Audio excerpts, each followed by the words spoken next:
Well, PEMFs impact all of those components. They decrease the DNA, they increase the oxygenation, they decrease the inflammation. They do improve circulation, but the improvement in circulation, while it's a negative thing in terms of growing the cancer, it's actually a positive thing for the tissues around the cancer, right? So you want that area flooded with white blood cells. You want it flooded with lymphocytes. You want the immune system to start attacking it. So one of the things that happens in cancer is the immune system becomes sloppy. It doesn't work as well. And that's why the cancer takes advantage of the sloppiness of the body and then progresses to develop the cancer. So PEMF therapy has a whole lot of different actions simultaneously. And all those 27 different actions that I mentioned, I don't decide what it's going to do. The PEMF doesn't decide what it's going to do, right? We think we know what we were trying to do, but actually it's the body that decides what it's going to do with it. And there's plenty of research now to support the use of magnetic fields across the whole spectrum of cancer development.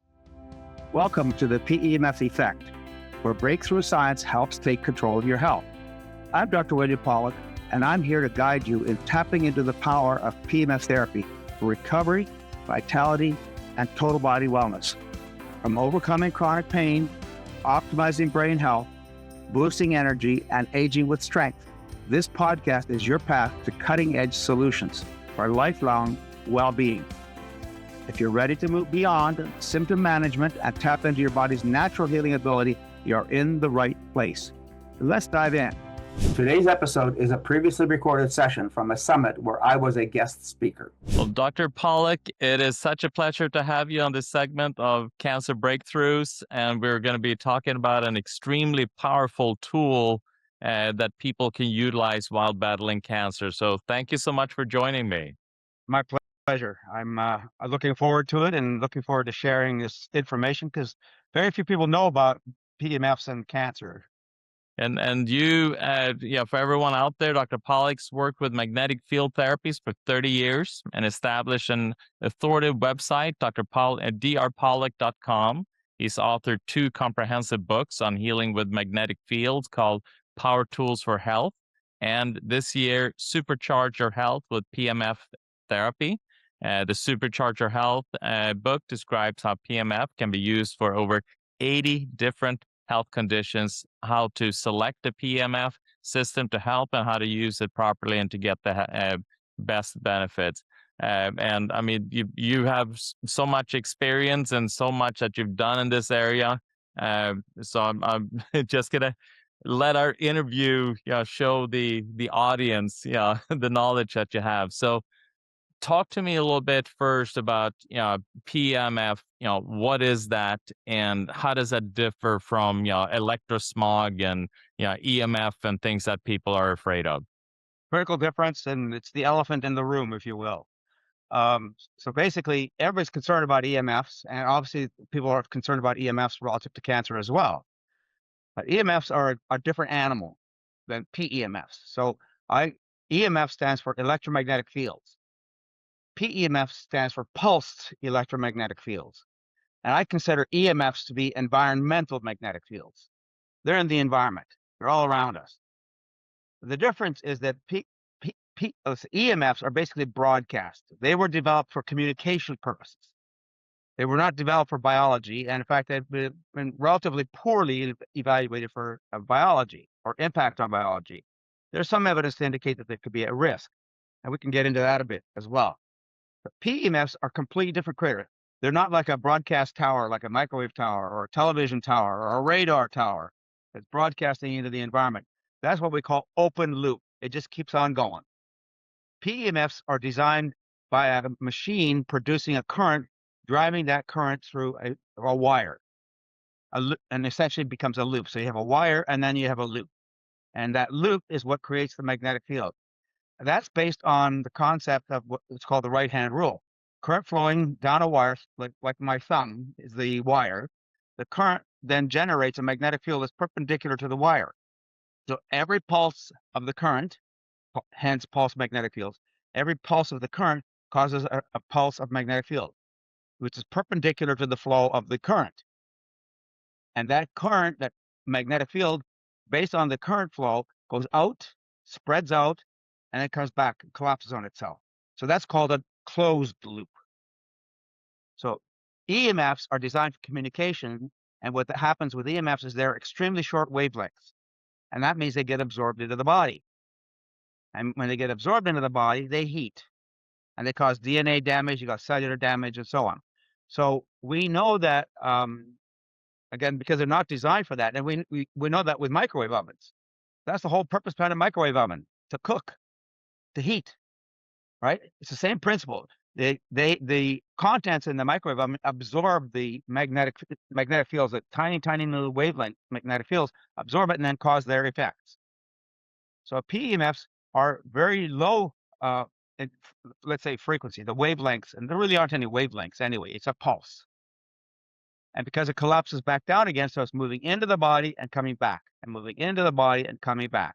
And so it doesn't really get absorbed at all, right? It just moves through and comes back. And based on Faraday's law, that motion in and out of that magnetic field, nothing in the body stops the magnetic field, but that motion of the magnetic field generates energy or charge in the tissues. And that's based on something called Faraday's law.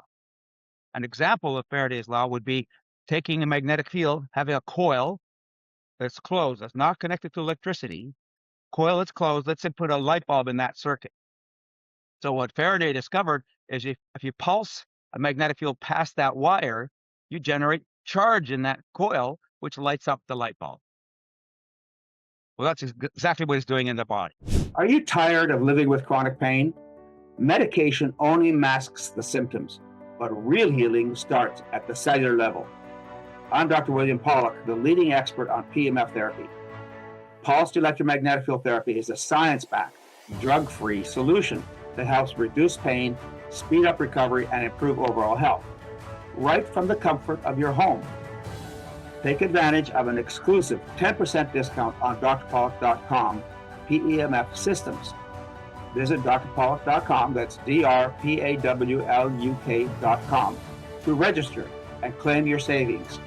This limited time offer is available only to registered listeners. Don't miss your chance to experience the benefits. Terms and conditions do apply. Don't just manage pain, transform your health. Visit drpawluk.com today and let's get started on your healing journey together.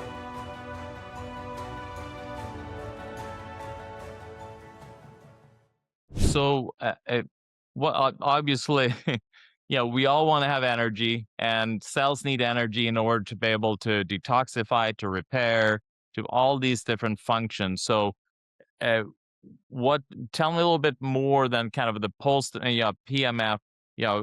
Is that the main function that it does, or are there other components along with it as well? No, that's the main function. It's the primary use of it. And then what you have to do is you have to determine the intensity of the magnetic field. You have to determine how strong the machine is that's producing this current. So in other words, the higher the current, the amperage, the wattage of the current flowing through that wire, the stronger the magnetic field is. And you need that strength of the magnetic field to penetrate the body deeply enough to do the work that it needs to do through the volume of the body. If you're just trying to treat the skin, you don't need a lot of intensity. But if you're trying to create across a brain or across a lung, in case of, say, lung cancer or breasts or bones, then you need much stronger magnetic fields to be able to deliver enough energy to the body and produce the difference, basically produce the effects of the magnetic fields in the body. And there are, in my book, my first book, Power Tools for Health, I outlined 25 different actions of magnetic fields. And then in my next book, Supercharge Your Health, so the first book, Power Tools, has 500 references on the science behind it. So if people want to geek out on the science and they want that evidence, then get the Power Tools for Health book. But it's not very practical. So the practical book is Supercharge Your Health. And it discusses 27 different actions of magnetic fields. The two that I added that were not in the first book include the endocannabinoid system.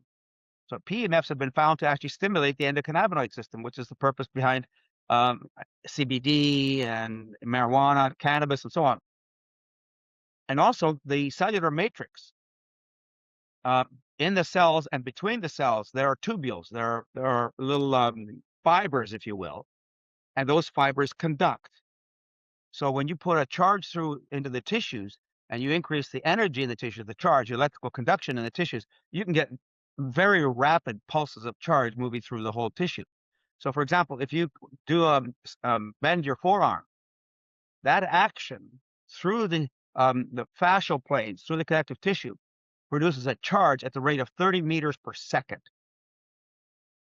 right? Not through the nerves, not through the blood vessels, but through the actual connective tissue. And those tissues are also connected linearly. There are separations, but basically they're connected linearly, and that charge flows very rapidly. So all of a sudden, you have these actions not only locally where you did the magnetic field therapy, but all the way down that whole extremity.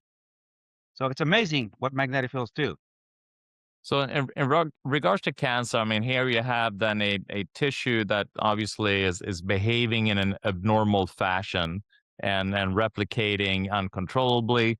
You know, it's not connected with the signaling system of the rest of the body. What does PMF do to that type of tissue when it's being exposed to that? So a big part of the problem then is the environment, the milieu of the cancer itself. How does that replication of those cancer cells begin? How does the process cascade into a tumor? And we know that the dividing times of cancer splitting those, from 1 cell to 2 cells to 4 cells to 8 cells and so on, can take long periods of time. So breast cancer patients, for example, it's fairly well known that you can have cancer starting and growing over 12 years before it's finally detected. So it can be a long process. It can be very rapid, but generally speaking, it takes a long time to do all that splitting. But the environment that causes the cancer to grow is usually an environment of abnormality. It's not a normal tissue environment. Often it's associated with lack of oxygen. Certainly it's associated with differences in energy. And cancers tend to use non-oxygen energy for their growth. And PEMFs drive oxygen into the cancer.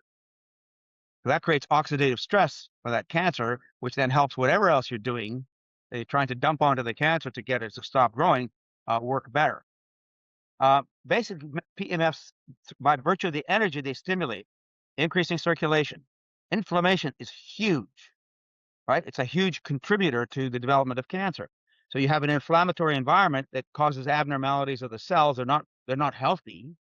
And as a result, the natural processes of control of having those bad cells die off or be eliminated by the immune system, that doesn't work. That breaks down. And so the cancer starts to develop its own sort of momentum and life, if you will, outside the life of the body. Well, PMFs impact all of those components. They decrease the DNA. They increase the oxygenation. They decrease the inflammation. They do improve circulation, but the improvement in circulation, while it's a negative thing in terms of growing the cancer, it's actually a positive thing for the tissues around the cancer.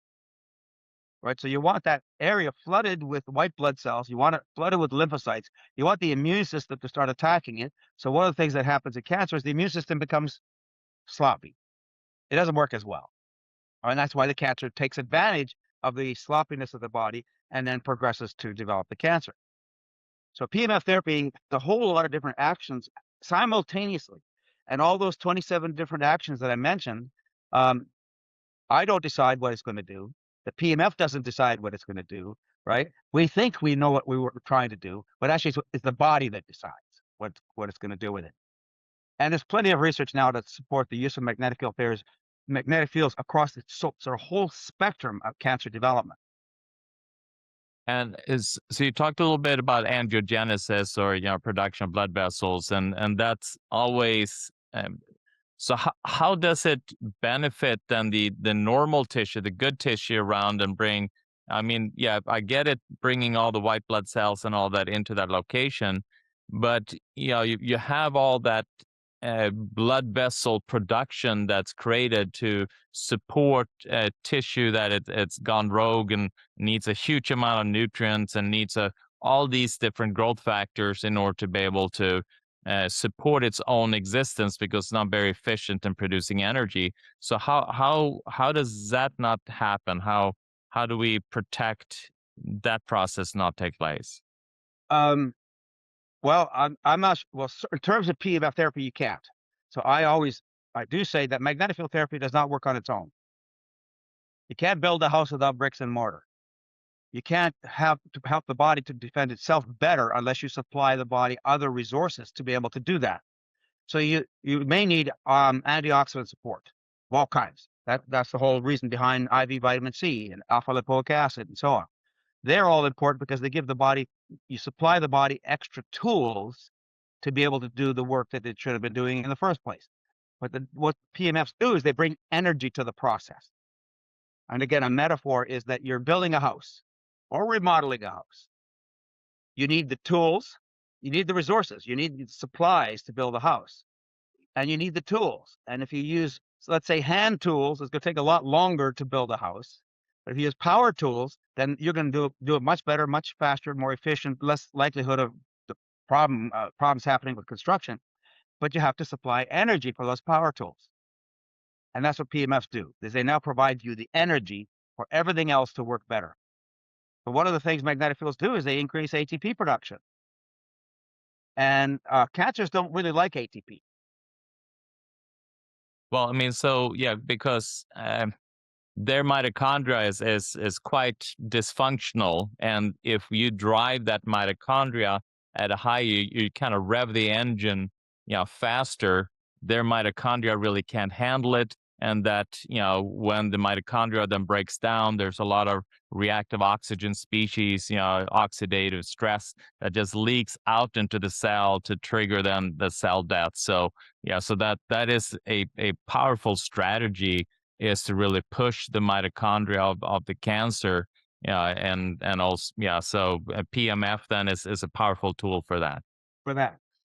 Another aspect that we rarely talk about is efficiency. How efficient is the body? How efficient is a car? If you provide fuel to a car, what's the percentage of efficiency of the car? And converting that fuel into work. It's about 20-25%. What's the efficiency of the body in converting energy into work? About 20-25%. So our bodies are really significantly inefficient. And what magnetic field therapy does then is that it makes everything more efficient. So you can take a normal tissue, a normal person, normal skin, normal biologic processes, add magnetic field therapy to it, and you're going to improve the efficiency of the body's functionality. And so anything that you're putting in, like vitamin C or nutrition, et cetera, when you're doing the magnetic field therapy, you're making everything that you're adding work even better. You're not only giving the supplies, the fuel, but you're actually having the engine be able to convert that fuel better into work. Your body was designed to heal, but illness, chronic disease, stress, injury, and time can slow that process down. What if you could restore your body's natural ability to recover, recharge, and feel its best? The key to healing is giving your body the energy to repair itself. PEMF therapy does exactly that. Recharging your cells, improving circulation, reducing inflammation, and helping you function at your best. For decades, I've studied this technology, worked with hundreds of medical professionals, and helped thousands of people reduce pain, regain energy, and take control of their health. However, not all PEMF devices are created equal. No one size fits all. We offer personalized consultations so you can find the right device for your needs, backed by real science and trusted results. If you're ready for a real solution, let's talk. Schedule a consultation at drpawluk.com. That's drpawluk.com, because real healing starts at the cellular level. So it's a powerful adjunct therapy, with whatever, if it's ozone, if it's vitamin C, if it's curcumin, whatever it is that you're using, then this becomes a powerful tool to enhance that effect, which obviously makes the outcome much more favorable. I mean, one of the things that I've heard, and I'd like to kind of hear your take on it. Some people say that the PMF also then kind of destabilizes the cell wall membrane of the cancer.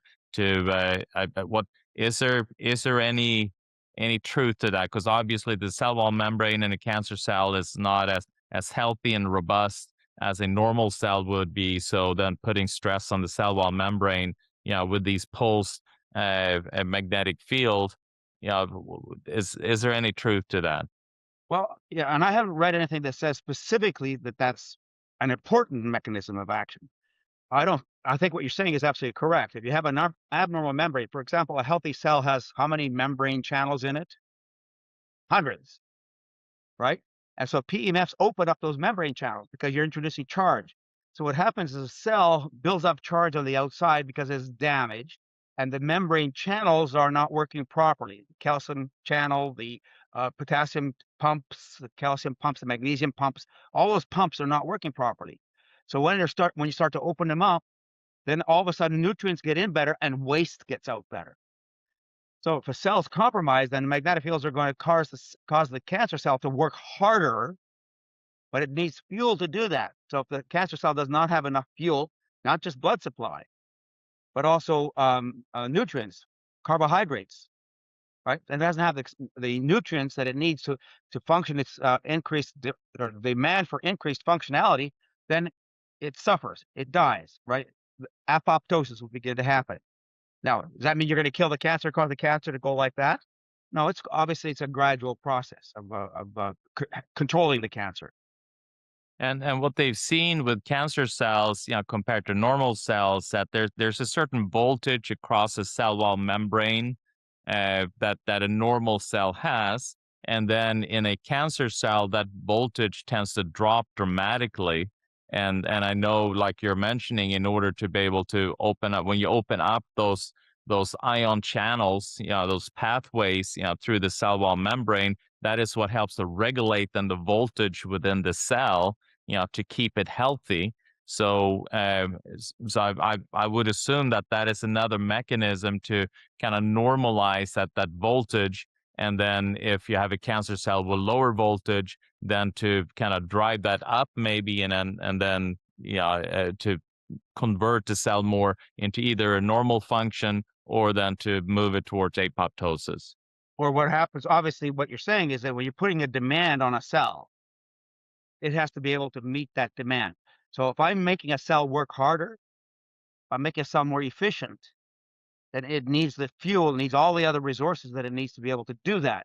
And if it's handicapped in some fashion, genetics broken down, or organelles are broken down inside the cell, or the mitochondria, as you said, are broken down, then obviously you're stressing that cancer cell.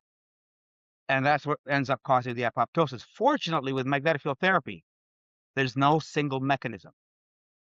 And so basically the body's going to do, if you're giving the body extra capacity or extra capability or ability, then the body's going to do an even better job of what it should have been doing in the first place, even with more advanced cancers. And then in regards to then, what happens to normal cells in regards to driving the energy, it also is the same, like you're talking about immune cells, which are crucial, obviously, in battling cancer, is to increase the energy of the immune cells to be more efficient in recognizing cancer cells and controlling the environment, and to make sure that metastasis does not take place, and then also be more educated in regards to how to address the cancer, the tumor that is there. Absolutely. So I think PMFs could be used along the entire spectrum of cancer therapy or cancer management. It can be used as prevention. And I consider that actually very important with breast cancer patients, because 40 to 60% of breast cancer patients have stem cells in their bones already, but at the time of the initial diagnosis. But remember, we have all these doubling times of the breast cancer to get to a point where it can become detectable. However, we detect it, and by that time, little tiny daughter cells, stem cells, have broken off and gone into the bones. We could also have metastatic cells. Never mind the stem cells. We could have metastatic cancer cells go out into the tissues. And so the preventive aspect then of magnetic field therapy is to create an oxidative environment. And hypoxia, most solid tumors have hypoxic areas in them. And if you all of a sudden increase the oxygen, not by the cancer's control, by virtue of what you're doing with the magnetic fields to that cancer cell, and all of a sudden, again, you're helping whatever else you're doing to attack that cancer. And it in addition to obviously kind of supporting the body to fight off cancer, and then also to put stress on the cancer cells, that they demand that they cannot handle, that puts them in that oxidative state, to kill them off. So in addition to kind of battling cancer directly by supporting healthy function of the body. You also have cancer patients that are dealing with complications like pain, for instance, and gut issues, and inflammatory conditions, and lack of energy, and I mean all these different aspects that come about due to doing chemotherapy or radiation or just the cancer as a whole. What role does PMF fit in there? So PEMF therapy, I just reviewed a bunch of cancer studies that were done in Russia. So I think it was in Moscow, they had a cancer center. So back in the 80s, 70s, and 80s, this cancer center had been doing a lot of research with standard therapies and PEMFs. And what they found is that it didn't matter what you used as a conventional medical practice. PEMF therapies amplified and enhanced the value of anything you do. So we had a concern that maybe there would be some problems with PEMF therapy and interference with, say, radiation. That what you could do is you could strengthen the cells so that they become radio resistant. What's actually showing up now is that cancer cells actually become more radio sensitive, but healthy cells become radio resistant. So you're protecting the healthy environment or the normal cells in the path of the radiation, while at the same time you're sensitizing the cancer cells to the radiation. So same thing happens with chemo. There's plenty of studies now that are developing that show that PEMF therapies can, in some cases, almost double the value of chemo. So the chemo, you theoretically could use less chemo then, combined with PEMF therapy, to do the work that you need the chemo to do. Surgery is the same thing. Surgery creates its own problems. So surgery by itself causes a major stress to the body, which then decreases natural killer cell activity. And so what you do then is that you help the patient to deal with the stress of the surgery with the PEMF therapy. So it helps injury recovery better, surgical trauma recovers better. If you're using magnetic field therapy in advance of the surgery, actually research at Columbia University has found that magnetic fields increase the natural stress hormones in the tissues, stress factors. Heat stress proteins. So if you treat the tissue before you do surgery with PEMF therapy, you strengthen that tissue against the trauma. So you can still do your surgery, but then like radiation, you help the surrounding cells to be healthier. And then if you're doing magnetic field therapy right after the surgery, you speed up the healing process, you decrease the risk of complications and side effects, and you make the tissues heal faster. So you can heal a wound typically in about half the time that it would normally take. And the benefit, a lot of times you talk about cancer, you call it the wound that never heals. Right.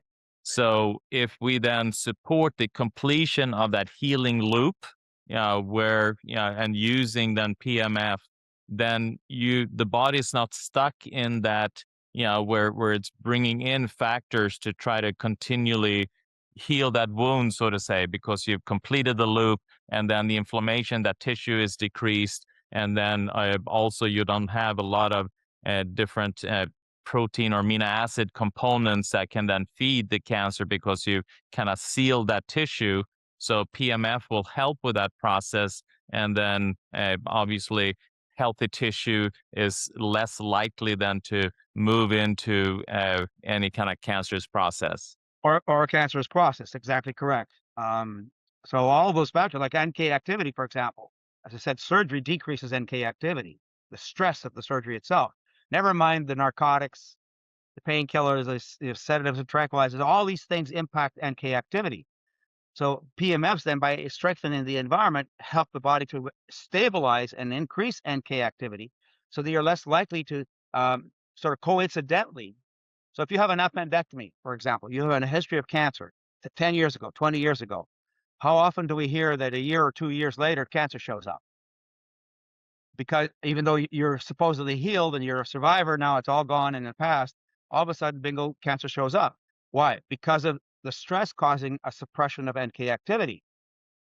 So PMF strengthens the tissues, increase NK activity, and then the body doesn't go into that state of the cancer growing.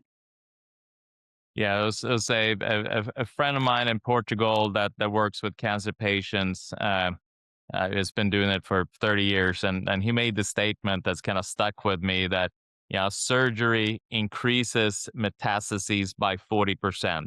40%. And yeah, and it's exactly what you're saying. It's that suppression of immune system function, the creating of the trauma, triggering the inflammation, and then also, things can then start to move about. So it becomes really important then to support that healing process, activating the immune system, making it as strong as possible through that process. So, and in regards to then what kind of tools, what for an individual dealing with cancer, what should their tool chest look like in regards to PMF equipment? Okay, so the challenge for us becomes intensity, the intensity of the magnetic field. And I write about that in my books, and I also have a blog on my website about adenosine. Now, PMFs have many different actions on inflammation to decrease inflammation. One of the key actions is the adenosine receptor. So the adenosine receptor is on the white blood cell. So stimulating the adenosine receptor, which is what magnetic fields do, increases the ability of that cell then to decrease inflammation. So those stimulated adenosine receptors on the white cells gravitate to all the tissues where you have inflammation, and it increase the anti-inflammatory activity of the body. So about a 400% increase in adenosine production in those tissues. But you need an optimal magnetic field intensity of 15 Gauss. Optimal, 15 Gauss. So people say, well, that's not very much. Well, there's lots of magnetic field devices that people are being sold. There are less than 1 Gauss. And you're spending $5,000 for one of those machines that's going to do what? I don't know. Most of the time, I'd say basically it's going to do acupuncture stimulation in the body. So you need a minimum of 15 Gauss. But then you have to account for another principle of magnetic field therapy called the inverse square law. And it's not just the inverse square law. So as we know, if you step away from light, it gets darker and darker and darker the farther you step away. And that's basically like the inverse square law. So there's a logarithmic drop in that intensity of the magnetic field, as well as light and heat and sound and cold and so on. All these are physical principles of radiation. And we're not talking about ionizing radiation, but just radiation in general. So you have to compensate for that. So for example, if you're trying to treat across a brain, which is typically about 6 inches across, let's say average, then if you want to stimulate on one side of the brain, just to produce 15 Gauss on the other side of the brain, you need 4,000 Gauss. Okay, you kind of have to do that calculation. And that adenosine blog gives you the tables that show you how much magnetic field therapy energy you have to start with in order to deliver 15 Gauss across a distance, whatever that factor might be. Most people do not ask whoever they're buying their equipment from what the intensity of the magnetic field is. And there's a lot of people who are distributing and selling these devices, they don't want you to know. Right? Because if they don't want you to know, do you want to honestly buy a car without knowing what the horsepower is? Right? No, really. Really? I mean, come on. So you have to ask. In the professional setting, like in your office, I know, doctors often will use the right equipment and have the right magnetic field intensities. They can do a lot more work because of that ability to deliver more energy into the body. But I am shocked, even today, I'm shocked at how many doctors buy these very low intensity systems. And they're sold through multi-level marketing. And they think because they've been sold by this salesperson, all the wonderful benefits and it's increasing circulation and so on. But they don't talk about 15 Gauss as being optimal because they don't know about it, actually, quite frankly. They don't want to know about it. Just too confusing to know the science. Yeah, don't confuse me with the facts, please. Yeah, exactly. Don't confuse me. Yeah. I know what I know. I know what you should know, and you should know what I know, and that's all you should know. Yeah, that I know what I know. Great. Well, Dr. Pawluk, thank you so much. I mean, you are in regards to this field. I mean, you're yeah, you're helping so many people, to bring this knowledge out and bring the technology out, and yeah, where should they go to kind of learn more about the tools that you offer? Okay, we will be providing a cancer ebook as part of your program.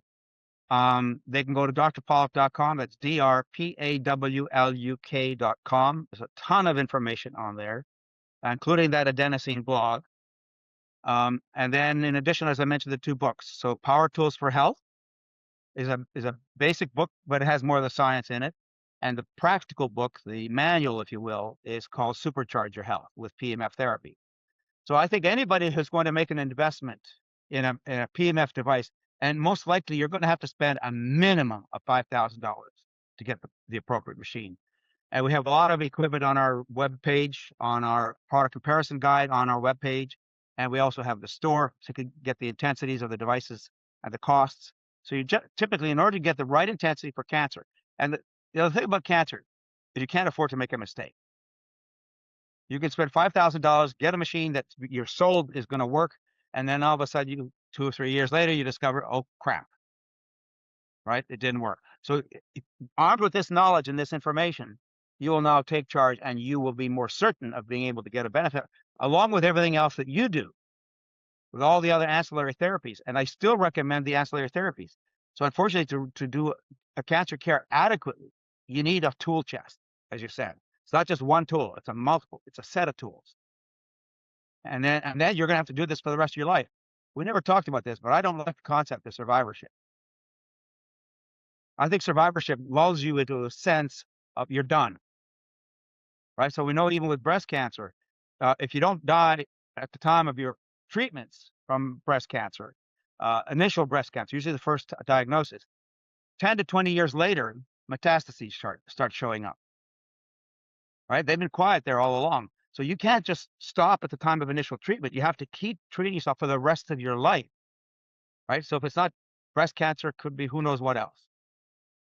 Yeah, and the most expensive therapy is the one that you spend money on that doesn't work.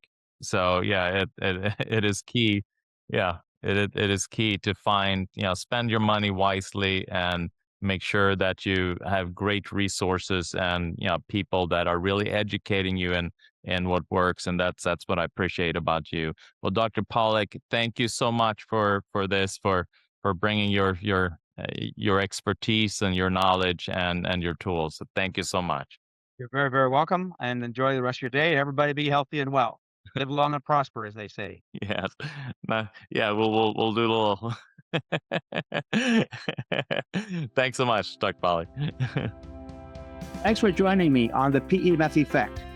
I hope today's conversation gave you new tools, insights, and inspiration to take control of your health.